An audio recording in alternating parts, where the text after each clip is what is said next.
Good morning बच्चों। आज हम आपके सामने लेकर के आए हैं ममास हैंड का सेकंड पार्ट, जो कि ऐसा ही करते हैं तो उसे अच्छे से समझेंगे।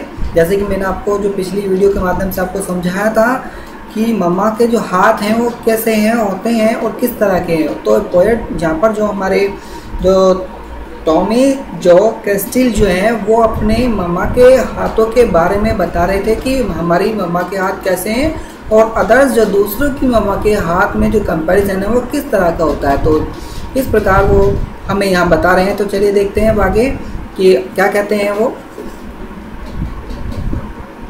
उन्होंने कहा दे have never described a kitchen floor और डन दिस सही है दिस एवरी डे। या डिस का मीन्स हमारा उस बर्तन से है, डिस का मीन्स हमारा क्या है, उस बर्तन से है जो बर्तन की वो बात कर रहे होते हैं। तो अब ये आगे देखिए, उसने कहा दे नेवर गाइडेड। अब उसमें ये भी आगे बताया है किस तरह से कैसे समझेंगे। भी गाइडेड का मतलब यहाँ पर हमारा राह दिखाने से मतलब है, मतलब कि बातें का मतलब राह दिखाना किसी को। और उसी रूप में उसने आगे इसमें बताया, क्या बताया कि विद दोज हैंड्स, उन हाथों को, अ चाइल्ड हु लॉस्ट द वे। तो देखिए उसने इस बारे में बताया क्या। पहले इस टेंशन को फिर दोबारा एक बार रिपीट करते हैं, फिर पढ़ते हैं कि they have never scrubbed a kitchen floor और done this every day. They have never guided with those hands a child who is lost the way. देखिए उसने कहा कि दे नेवर वे कभी नहीं। स्क्रब का मतलब होता तुच्छ समझना भी बोलते हैं इसे, यहाँ सफाई से संबंधित है। पर यहाँ किचन फ्लोर जो किचन के फर्श को, तो उन्होंने कहा उन्होंने कभी भी रसोई के फर्श की सफाई नहीं की।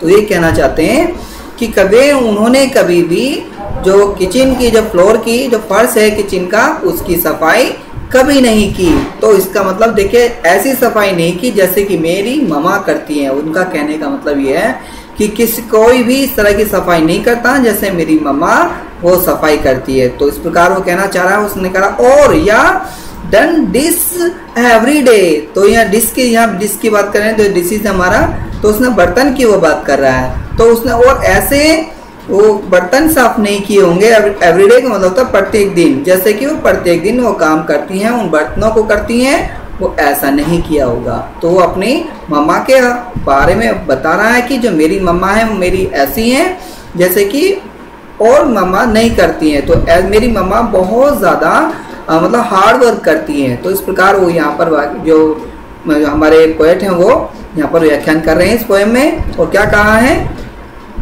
कि done this is every day. और प्रत्येक दिन वो क्या करती हैं, वो बर्तनों को साफ करती हैं, बर्तनों को धोती हैं।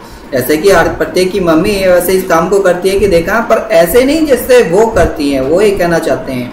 तो उसने कहा दे have never guided with those hands. और वो इस प्रकार ऐसी मतलब राह नहीं दिखाती हैं। तो उसने ये भी कहा वो इस प्रकार की ऐसा मार्गदर्शन नहीं किया जैसे कि विद दोज हैंड्स, उन अपने हाथों से इस प्रकार का मार्गदर्शन नहीं करती हैं जैसे कि वो।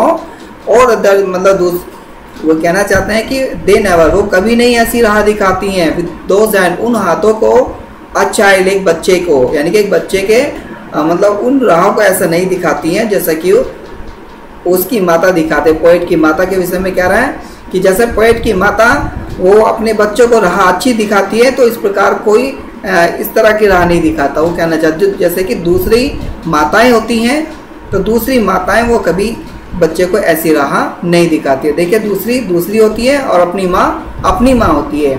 तो इस प्रकार उन्होंने यहाँ वर्णन करते हुए बताया है कि हमेशा दूसरी माँ दूसरी होती है और जो अपनी माँ होती है तो उन बच्चों को, अपने बच्चों को वो बिल्कुल ऐसी सही राह दिखाती है। तो इस प्रकार वो हमारे पोएट हैं, वो इस प्रकार वो कहना चाहते हैं। और उन्होंने ये भी कहा है कि जो किसी बच्चे को खो जाने के सामने जो खो जाते हैं, जैसे बच्चे का मार्ग होता है वो खो जाता है तो वो छूट जाता है, तो उसकी वो बारे में भी बताया था। लॉस्ट द वे यानी कि ए चाइल्ड, एक बच्चा, हु मीन्स होता है जो इज लॉस्ट द वे, जो एक बच्चा जो मार्ग को खो देता है। एक बच्चा जो मार्ग को खो देता है तो वो कभी भी उसे राह नहीं दिखाती है। तो इस प्रकार वो कहना चाह रहा है कि जो पोएट है वो कहना चाह रहा है कि जो माँ होती है वो अपनी जो एक माँ होती है, माँ हमेशा अपने बच्चे को सही राह दिखाती है, और जो दूसरी माँ होती है वो दूसरी माँ को कभी बच्चे को ऐसी राह नहीं दिखाती है, तो उसे हमेशा गलत की ओर लेकर के जाती है। तो पोएट यहाँ पर इस प्रकार भी वर्णन अपने करने जा रहा है। और आगे क्या कहते हैं, ध्यान से सुनेंगे। तो उसने क्या कहा, they never made a Christmas gift saved by a loving hand. They have never played apples nor vegetables. They have can eat. They have never worn a blister or had a clothes to sew for all they have done for others and the kindness I know.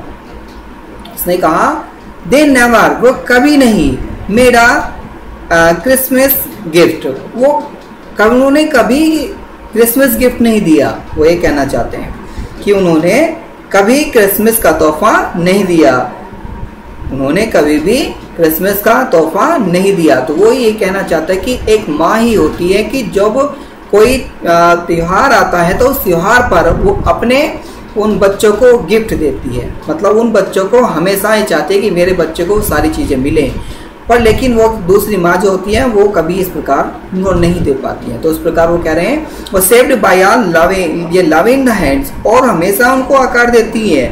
उन्होंने ये भी कहा उनको एक ऐसा आकार देती है, वो लविंग यहाँ पर क्या है, वो लविंग बड़े प्यार के साथ में तो ऐसा आकार देती है, और हैंड्स का मतलब उन हाथों को बड़े प्यार से उनको ऐसे वो सहारती है, मतलब कह सकते हैं सहारा देती हैं, या उनको एक ऐसा आकार देती हैं जिससे कि वो उन्हें सही राह मिल जाए, और ऐसा वो करती हैं। दे have never the plead apples, और वो उन्होंने ये भी कहा कि वो कभी ऐसा एप्पल को नहीं छीलती है। वो कभी, यहाँ प्लीड का मीन्स होता है हमारा छीलने से, तो वो कभी भी सेब को ऐसा नहीं छीलती है जैसे मेरी मामा छीलती है। तो वो पोएट जो है हमेशा अपनी मामा के बारे में बता जैसे, और दूसरों की मामा के जो बारे में बता रहा है, जो दूसरी माता होती है वो ऐसा काम नहीं कर सकती जैसे हमारी माँ कर सकती है। आगे उसने कहा non vegetables they have the can eat, यानी कि उसने कहा कि नॉर का मतलब ना तो, और वेजिटेबल्स और उन सब्जियों को भी, उसने कहा यहाँ पर उन सेब को, उन सब्जियों को दे हैव कैन ईट, यहाँ कैन ईट का मतलब होता है डिब्बा जो होता है बंद डिब्बा, और दे हैव नेवर, और वो कभी नहीं उसको, वॉन का मतलब होता है पहनना, और एक ब्लिस्टर, वो कभी एक ब्लिस्टर को भी नहीं पहनती हैं कि जब वो काम करती हैं, जब उसको छीलती हैं तो उस प्रकार, तो वो कभी ऐसे उन ब्लिस्टर को भी नहीं पहनती हैं, या वॉन का मतलब होता है पहनने से। और उन्होंने कहा और हैड क्लोज टू सो, और उन पर वो क्या करती हैं, हाथ फेरती हैं। To had a close to so, और सो का मतलब तो दिखाना, और उनको दिखाती भी हैं उन पर जब वो हाथ फेरती हैं। तो उस प्रकार वो कहना चाहना फिर आगे क्या है, for all they have done for others, जैसे कि वो सब दूसरों के लिए करती हैं।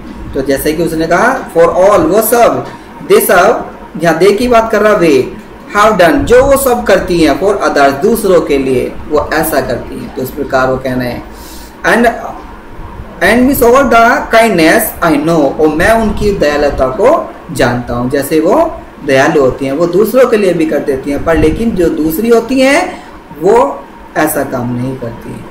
तो इसलिए वो पोएट जो है हमारा वो इसको बता रहे हैं, और क्या कह रहे हैं कि वो कभी भी ऐसा नहीं करती हैं कि वो दूसरों को अपने बच्चों की तरह माने, वो ही कहना चाहते हैं। फिर क्या कह रहे हैं, जो हमेशा जो दूसरी होती है वो दूसरी ही रहती है, वो अपने कभी भी उनको प्रेम नहीं करते। तो जैसे कि आप लोग देखते भी चले आए हैं कि हमेशा हर कोई अपने बच्चों को चाहता है, दूसरे के बच्चों को नहीं चाहता। तो सेम वही कंडीशन यहाँ अप्लाई की गई है जो पोएट के अकॉर्डिंग। हमारा जो टॉमी जो कैस्टिल जो हैं उन्होंने ये सब बातें लिखी हैं, और क्या कह रहे हैं लास्ट में, लास्ट लाइन है, बड़ी अच्छी लाइन है, ध्यान से सुनेंगे।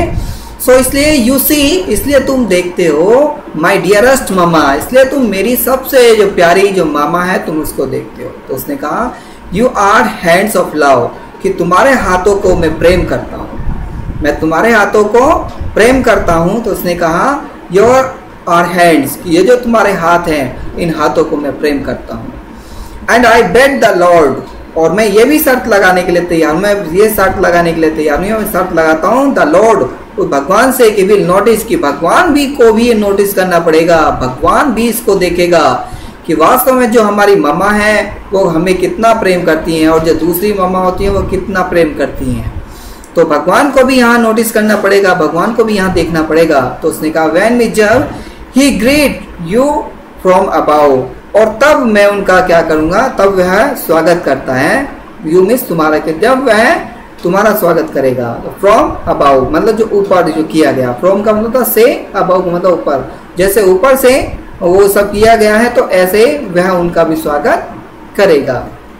तो क्या पॉइंट जो है यहाँ पर कहना चाहता है कि मैं भी ऐसा स्वागत करूंगा उनका जैसे वो स्वागत करते हैं। तो फिर भी मैं कहना चाह रहा हूँ कि मैं उनका भी स्वागत करूंगा, वो ये कहना चाहते हैं कि मैं उनका भी स्वागत करूंगा, क्योंकि जो हमेशा ऐसा वो काम करती है पर फिर भी मेरे अंदर कोई ऐसी वो नहीं होगी। मैं उनका भी स्वागत ऐसे ही करूंगा जैसे अपनी माँ का करता हूँ। तो इस प्रकार उसने ये सब चीज़ें कही हैं और मैं आशा करता हूँ कि आप लोग समझ गए होंगे कि वास्तव में जो माँ होती है वो अपनी माँ जो होती है अपने बच्चों को बड़ा प्रेम करती है, और दूसरों की जो माँ होती है वो कहना चाह रहे हैं जो अदर्स होती है, दूसरी माँ जो होती है तो वो कभी भी ऐसा प्रेम नहीं करेगी, वो केवल अपने बच्चे को ही प्रेम करेगी। तो नेक्स्ट वीडियो के साथ मिलते हैं इसी के साथ। Thanks watching this video.